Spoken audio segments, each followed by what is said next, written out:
Et quoi les gars, ça faisait longtemps que vous voulez l'avoir avec l'accident qui est fait? Eh ben non, non les gars, non, la voiture est toujours pas partie chez le carrossier pour une raison très simple. Ben la vidéo ça fait à peine quelques jours qu'elle est finie et lui il a pas encore eu le temps de venir la chercher. Donc ben, en attendant que la mémère elle part chez le carrossier, nous on va s'occuper de refaire quelques tôles à neuve. Par exemple ben, la tôle pare-feu qu'elle a bien besoin. Et dans cette vidéo on va s'attaquer à quelque chose aussi qui est très important sur une voiture qui a des chevaux. Et ouais, je vais vous parler des freins les gars. Et alors pour les freins les gars, bah, j'avais trois options qui s'offraient à moi. Donc la première option, bah, comme vous en doutez, bah, c'est les freins d'origine. Donc c'est bien les freins d'origine, mais comme vous savez en début de projet, bah, je vous avais dit que j'aimerais bien plutôt moderniser un peu la voiture. Donc surtout les freins, parce que bah, on va pas se mentir, en 30 ans on a quand même vachement bien évolué dans les bagnoles, dans les freins aussi. Donc bah voilà.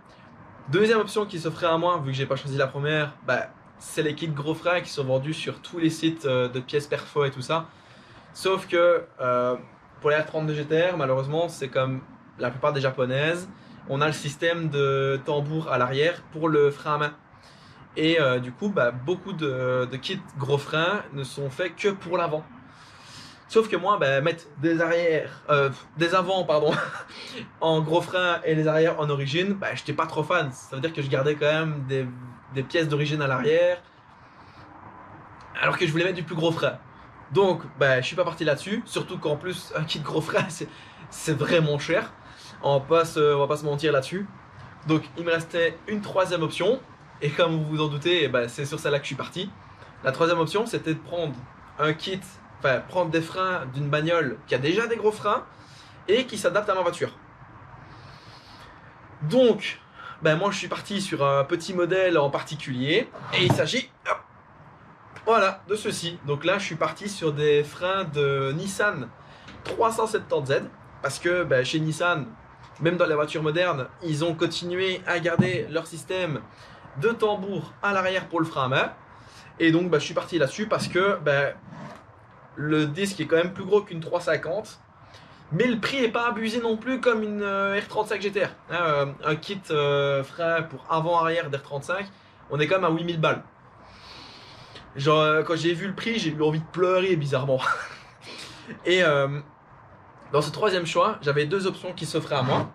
Soit j'achetais mes étriers de frein en neuf, ce qui est le cas, on peut clairement en acheter.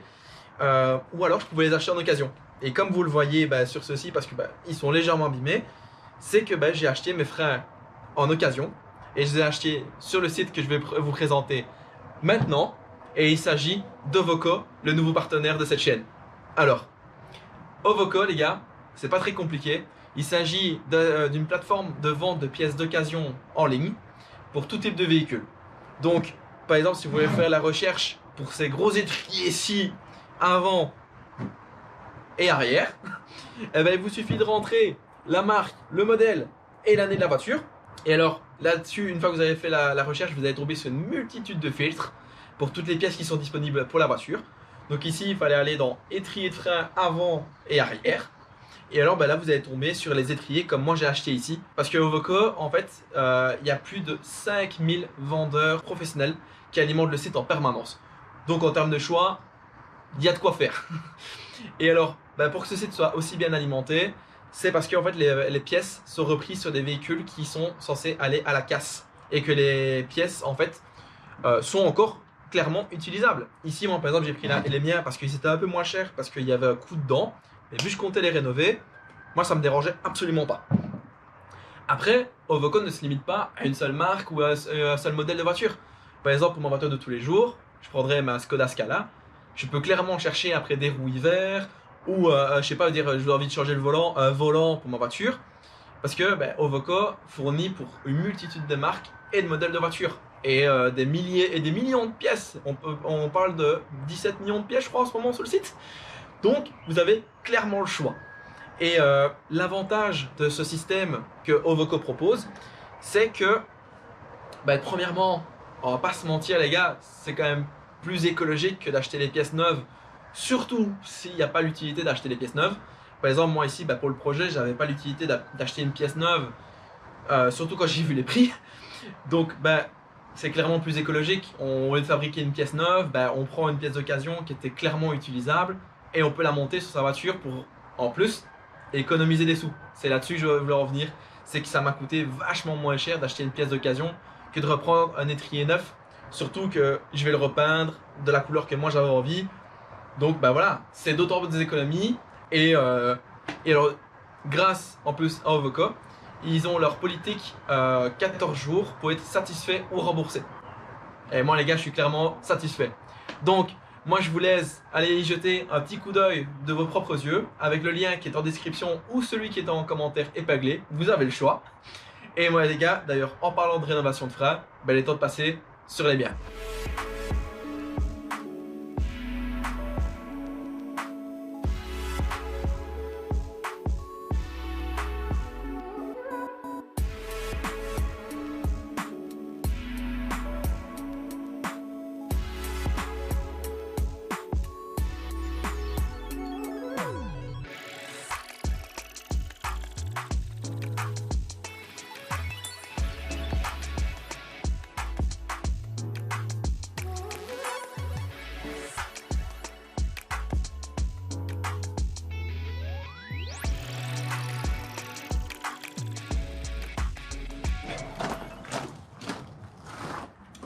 Et voilà, donc ici je viens de finir les 4 étriers de frein avec mon père. Donc vous en a déjà montré un, comme ça vous avez vu un petit peu comment ça se passe pour tout le démontage. Donc on a retiré tous les bourrages, les pistons qui étaient dedans. J'ai été agréablement surpris que j'avais rien qui était bloqué. Au final j'ai juste un piston seulement qui lui est légèrement gratté sur la portée. Donc celui-là j'ai même pas chipoté, j'ai commandé un nouveau. Et alors ici on en a profité aussi pour déjà reponcer les étriers en vue de les peindre en attendant que mon kit de rénovation arrive. Comme ça une fois qu'ils sont peints, on les rénove, on les remonte complet et alors à ce moment-là on pourra les mettre au chaud en attendant de pouvoir les remonter parce que c'est pas tout de suite qu'on va les mettre ceux-là. Mais au moins ils seront rénovés et ça c'est déjà pas mal. Maintenant ici moi j'ai sorti le poste à souder parce que j'avais commencé ici à nettoyer et à repeindre les sangles du réservoir. Donc comme vous avez vu, voilà, ici j'en ai déjà fait une. Alors celle-ci, en fait, je l'ai totalement nettoyée. J'ai mis un anti-rouille et alors je l'ai regravillonné un coup, mais du gravillon plus fin que, enfin de l'anti-gravillon plus fin que ce que j'ai mis sous la voiture, pour que ça soit déjà plus joli. Vu qu'ici, ce sera beaucoup plus visible que l'en-tout. Et en prime, en fait, j'en ai mis parce que c'est fort en contact avec la route, vu que c'est vraiment en dessous du réservoir, ceci. Donc, je me suis dit, comme ça, moi, ça tiendra mieux dans le temps que si j'avais mis simplement une couche de peinture noire par-dessus. Et alors, comme vous voyez, ici, je suis dans l'entre-deux. Donc ici, ça, c'est déjà apprêté à l'anti-rouille. Et alors, il y avait ces fixations-ci. Donc, c'est, voilà, ces deux trucs-là qui se mettent comme ça. Et en fait, ça vient tenir la tôle pare feu de l'échappement. Donc ici, moi, je vais ressouder ça, je vais les repointer, puis je vais tout retraiter. Comme ça, c'est fait. Et alors, une fois que j'aurai fait ça, je ferai pareil, donc regravillonner, repeindre. Et j'entamerai aussi cette tôle-ci. Donc celle-là, c'est donc, comme j'ai dit, celle le pare-feu échappement. Il y a le deuxième morceau qui est juste là en dessous. Donc là, il faut que je les refrotte toutes. Et une fois que c'est fait, je pourrais passer de la peinture haute température dessus. Je mets pas de sous-couche parce que sinon c'est la sous-couche qui va prendre la température et va faire cloquer la peinture. Donc ici ça va être anti-rouille et puis le tannique dessus. Et puis directement peinture haute température pour être sûr que ça ne bouge pas dans le temps. Comme ça c'est fait. Alors, la journée est finie. J'ai pas avancé plus que ça, mais enfin j'ai fait des trucs chiants donc ça passe.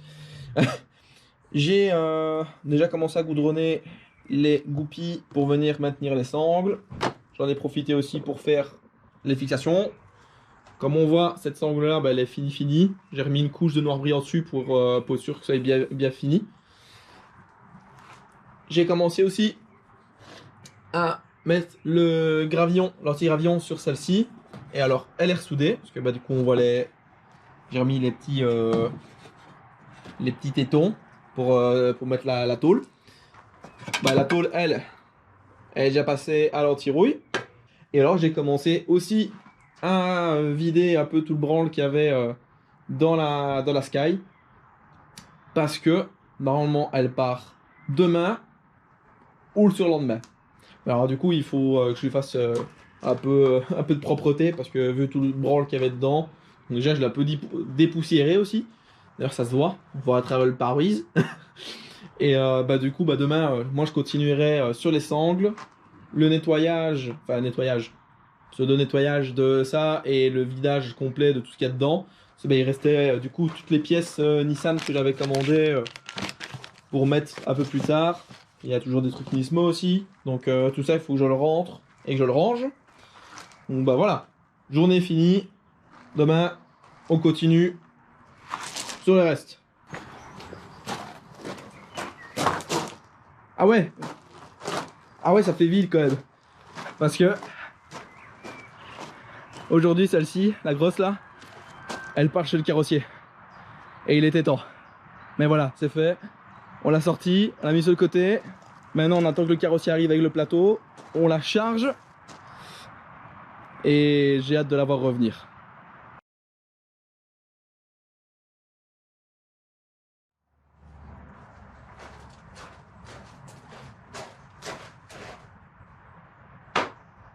Ça fait plus d'un mois.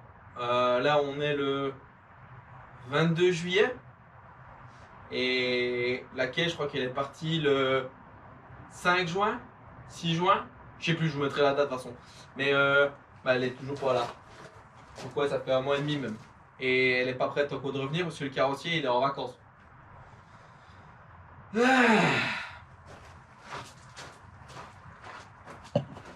Mais bon, du coup, ce qu'on va faire aujourd'hui, on va s'attaquer au masquage des étriers parce que j'ai enfin reçu ma peinture. Donc, elle est là. Je vais faire ça en deux couleurs. Donc ici, d'abord, je vais commencer par masquer d'abord tous les trous que j'ai pas envie. D'abord masquer tous les petits trous que j'ai pas envie qu'ils se mettent plein de peinture. Même si on, on va quand même ressouffler et repasser un petit coup de papier dedans après. Hein. Mais comme ça, il n'y a rien qui rentre. Et puis on pourra donner le premier coup de peinture. Bon, allez, moi c'est parti, je masque.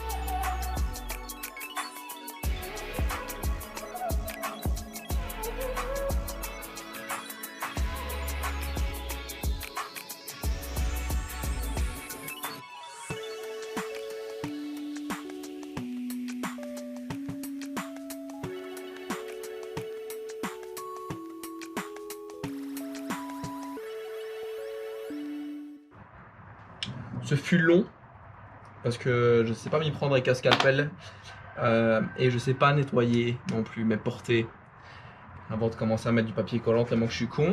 Mais bon, à part ça, c'est fait. Donc voilà, tout est fait. Il y a juste ici le trou du purgeur que j'ai pas fait parce que bah, je remettrai mon vieux purgeur dedans parce que je vais quand même les changer dans les kits. Parce que j'ai acheté du coup des nouveaux kits bah, de réfection. Il y a les purgeurs dedans. Donc je vais mettre le vieux que je scotcherai quand même pour être sûr. Et comme ça, bah, on n'aura plus qu'à le mettre dedans. Et ce sera bon. Donc ben moi les gars, celui-là il est fait. Je fais les trois autres et je vous reprends. Ok les gars, bon bah j'ai fini de cacher les étriers. Je vais pas vous montrer parce que là ils sont dégraissés, séchés et tout. Et alors là j'ai ma bombe de peinture. Donc ici j'ai pris une bombe en 2K, donc avec le durcisseur intégré dedans. Apparemment ça tient beaucoup mieux avec ça. Donc bon on va essayer. Ici c'est le blanc. ce sera pour l'écriture. Et alors on fera le reste après. Donc ici je vais faire plusieurs couches et puis on fera le reste demain de toute manière. Parce qu'après il faut 24 heures de séchage. Donc on est parti.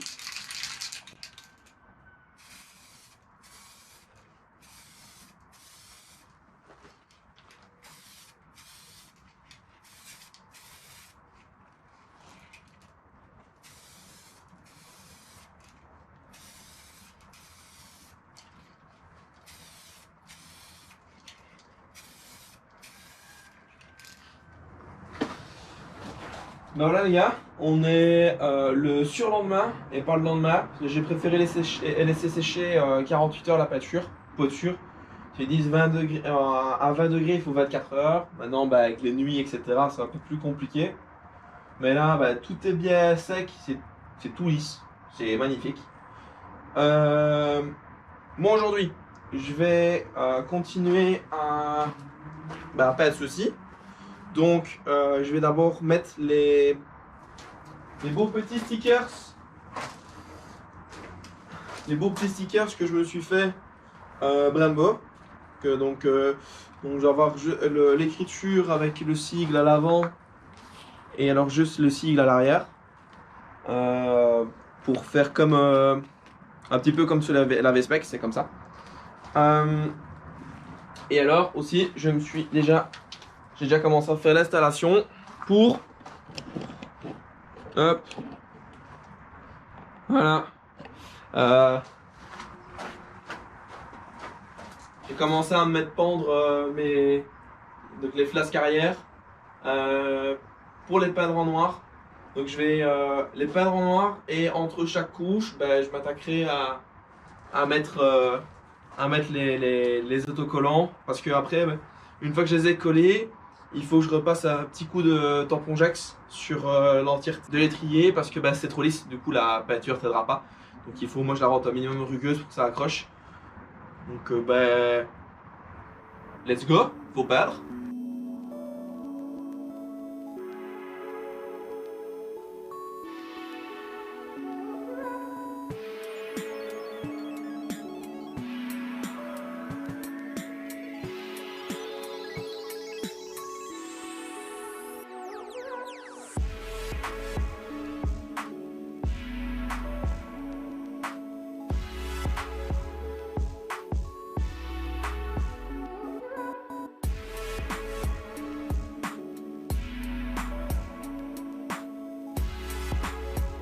Et ben voilà les gars, ça va faire à peu près 3 jours que tout sèche.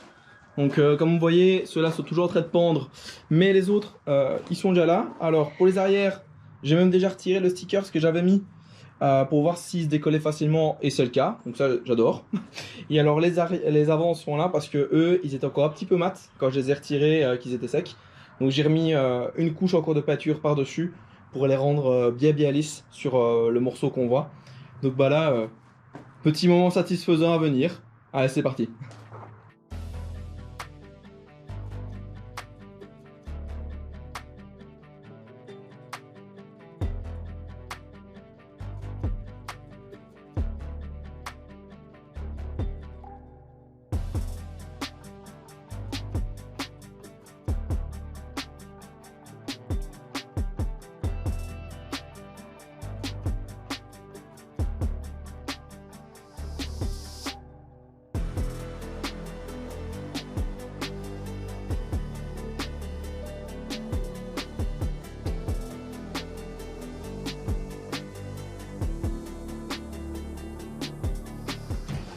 Bon bah voilà les gars, comme vous avez vu, les étriers sont finis. J'ai fini de les défaire complètement. Je suis juste un peu déçu, c'est que j'ai pas poncé assez fort les étriers, donc j'ai la peinture qui est un petit peu mate par endroit. Mais bon bah voilà, ça arrive, je le saurai pour la prochaine fois. Donc maintenant qu'ils sont tous full décachés, on va pouvoir s'attaquer à la rénovation de ceux-ci. Donc j'ai mes kits de réparation qui sont là et les anciennes pièces qui sont là, que j'avais déjà triées par côté, voilà. Et puis une fois qu'ils sont finis, on pourra les replacer tranquillement dans leur petit carton, parce qu'ils ne sont pas prêts d'être montés. Vu que j'ai pas encore la bonne taille de jantes, parce que les jantes qui sont sur la Sky pour l'instant, c'est beaucoup trop petit. Mais voilà, donc moi je vous pose la GoPro et on est parti pour la rénovation.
Bon bah les gars, comme vous avez pu voir dans l'accéléré, on a fini de remonter les étriers de frein.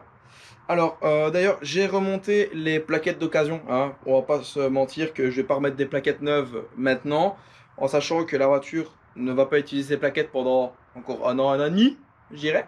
Donc le temps que la voiture sera totalement finie, il faudra les rechanger parce qu'elles ont rouillé carrément les plaquettes.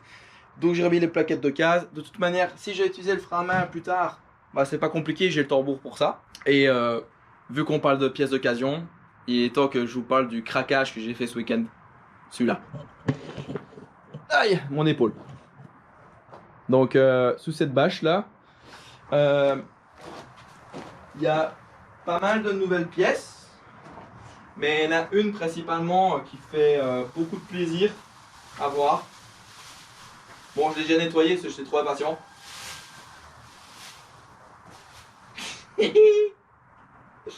Donc voilà les gars, j'ai été démonté en partie un tableau de bord. Il n'y a pas que le tableau de bord là-dedans. Il y a le tableau de bord, il y a la carpette qui est là-bas. Il y a ici, il y a, vous verrez pas, mais il y a une Atesa Pump. Là-bas, il y a des pièces intérieures. J'ai des capteurs ABS. Ici en dessous par terre, il y a le bloc ABS complet. Donc j'ai été démonter pas mal de pièces ce week-end. Même si elles vont pas être montées tout de suite, ça fait toujours plaisir d'aller les chercher. Donc ça c'est vraiment cool. Donc elles sont là, elles sont prêtes. Elles sont prêtes à être remontées, à être toutes bichonnées.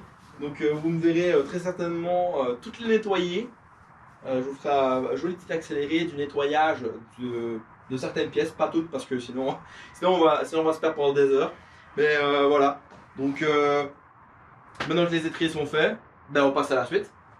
Alors maintenant que je vous ai parlé de tout ce qu'il y avait, il est temps de passer au nettoyage.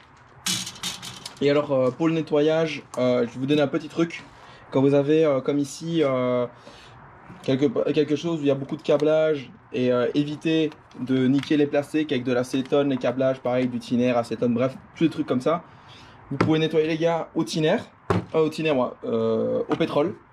C'est gras mais c'est pas grave, comme ça vous nettoyez ça correctement avec des petites brosses, des pinceaux, etc.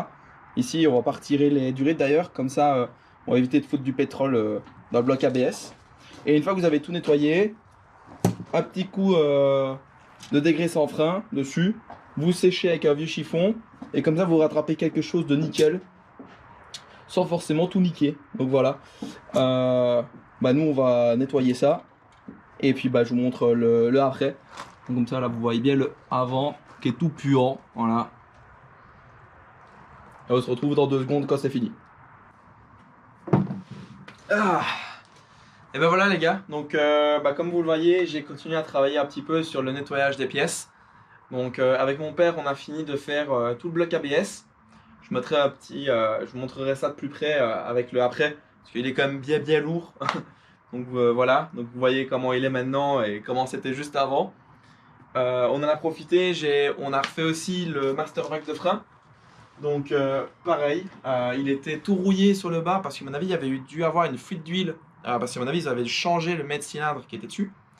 Donc bah, on l'a tout brossé, on a dépoli là où c'était la peinture toujours d'origine pour garder dans la peinture d'origine qui est prévue pour ça. Et après, bah, moi, je l'ai repeint en noir brillant par-dessus pour qu'il soit tout beau. Comme ça, bah, pour être mis dans la voiture, ce sera juste nickel avec le nouveau mètre-cylindre. J'en ai profité aussi pour commencer à refaire bah, les pédales.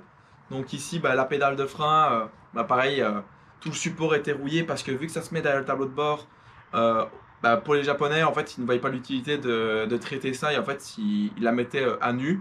Donc bah moi ici ce que j'ai fait c'est que j'ai bouché toute la rouille, je l'ai retraité et repeint. J'en ai profité aussi pour regraisser avec de la graisse cuivrée les axes pour faire aller la pédale, comme ça j'aurais plus de problème. Et alors j'ai refait aussi à neuf le caoutchouc de la pédale avec le beau petit sigle R dessus qui est spécifique du coup à la GTR. J'en ai profité, j'ai refait bah, pareil c'est la pédale d'accélérateur, voilà. Retraité, repeint en noir, et alors recuivrer les axes dessus de passage. Et alors j'en ai fait encore plein d'autres, des petites pièces comme celle qui était fixée au bloc ABS aussi. Donc tout ça est refait. Je vous montrerai aussi deux petites photos du bloc de chauffage en avant-après, parce que le avant, les gars, il y avait un écosystème là-dedans, c'était pas possible. Un mec qui avait 30 ans de vie, mais voilà, il est tout neuf, on l'a full nettoyé, donc ça c'est vraiment nickel. Moi ici en off, maintenant je vais continuer à faire le reste comme la Tesa Pump, etc. Je vous mettrai quelques petites photos d'avant-après sur Instagram de ces pièces-là. Et parce que de toute manière, il faudra les monter quand la voiture revient. Parce que, bah oui, malheureusement, comme vous le voyez, la GTR n'est toujours pas revenue de chez le carrossier. Et malheureusement, la date ne fait que s'allonger euh, pour le retour. Donc, bah, vu que ça fait un moment que je n'avais pas sorti de vidéo, malheureusement, à cause de ça, ben la voici. Voici la dernière, la nouvelle vidéo. On va terminer là-dessus, malheureusement. J'espère moi que la GTR va bientôt revenir quand même. Je vais essayer un peu de pousser là-dessus. Parce que ben, je commence à manquer de travail. Je vais finir par faire grève. Donc voilà. Moi je vais continuer en off à nettoyer tout le restant. Comme ici ben, le petit Master Vac d'embrayage. Et toutes les autres pièces qui traînent. Donc voilà. Donc j'espère moi que cette vidéo vous aura plu. Que le nouveau partenaire Ovoco vous aura fait plaisir également. Et donc n'hésitez pas à passer via le lien qui est en commentaire épinglé ou dans la description directement pour aller voir après les pièces dont vous pourrez avoir besoin pour votre voiture. Et moi les gars, ben, je retourne au travail et je vous dis ciao.